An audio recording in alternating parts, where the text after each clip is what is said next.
You know, there had to come a time where we were going to look at an LJN and Rare game that did not come out too good.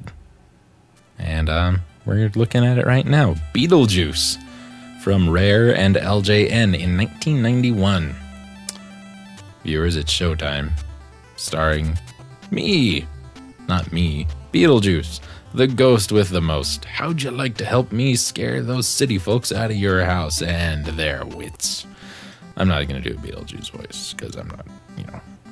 We'll scare our way through 8 horrific levels, including the graveyard. It's so nice this time of year. And the Ghoul House, and run into, and away from, killer giant beetles, legs without heads, and deadly scorpions. Where do you get a load of the weirdos in the Afterlife Waiting Room? Just remember, one wrong move and you're food for the sandworm. Viewers, this game is pretty horrible. I know I looked at a couple of LJN games that ended up being, you know, pretty decent. Jaws and Gotcha. This one, really not good. This one available on the NES, Game Boy, and DOS. Each game is loosely based on the film and the animated series, which, you know, was a little bit better than the games, to be honest.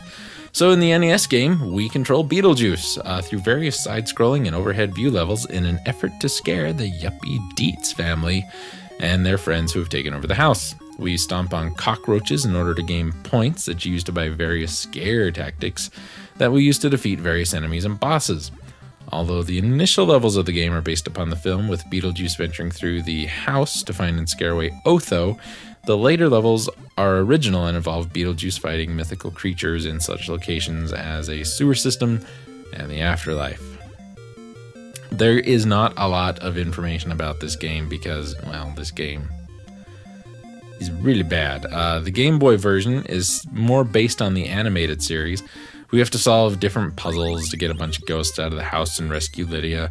There was a DOS version called Beetlejuice in Skeletons in the Closet, which was published by High Tech Expressions and developed by Redial Software Productions. I think that's how you pronounce it. Maybe it's Rydal, maybe. This version is based on the cartoon, and as Beetlejuice, we have to battle various skeletons and other monsters by shooting loogie projectiles and protecting Lydia as she cleans up the resulting mess. Now, this is... It's not a good movie to base a game on. It's not a good cartoon to base a game on. But it was incredibly popular, the movie, and that's why it was done. We're reading, and it says, you know, you gotta stomp on cockroaches and all that. Well, touching just about anything in this game is death to Beetlejuice. Beetlejuice is one hit, you die. Beetlejuice controls horribly. He floats around, his jump physics are weird, he has no attacks other than his little stomp thing, which hardly ever works. You have to build up points by killing certain enemies that you can jump on to buy scare tactics, which you use to defeat other enemies and gain access to other sections of the game. For example, and here's one of the head scratcher moments of the game. You have to get rid of a beehive to activate a cloud platform. But you can't touch the beehive and you can't touch the bees, you get hurt. So what you have to do is you have to get some points together to buy the skeleton scare tactic to turn into a fireball shooting skeleton so you can shoot the beehive. And the in-game explanation is, I don't have any flesh, so the bees can't sting me. But you can still take damage from the scorpion enemy while you are in skeleton form. Figure that one out. It's just not a good game. I mean, the graphics aren't bad. They're not great, but they're not bad. Like a lot of these Rare and LJN games, the graphics really shine in the character portraits more than the actual stage work.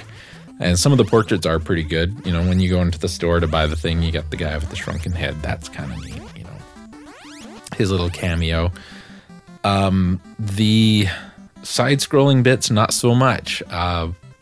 Running into Otho, the first boss, and it took me a minute to figure out that's who it was supposed to be. The music is the controls are bad. The idea is bad. You know, I would have to say this game would probably clock in at about a 4.5 out of 10, based on some of the reviews I've seen, and I would agree with that. This one is one to avoid. If you enjoy Beetlejuice, don't ruin that for yourself by playing this game.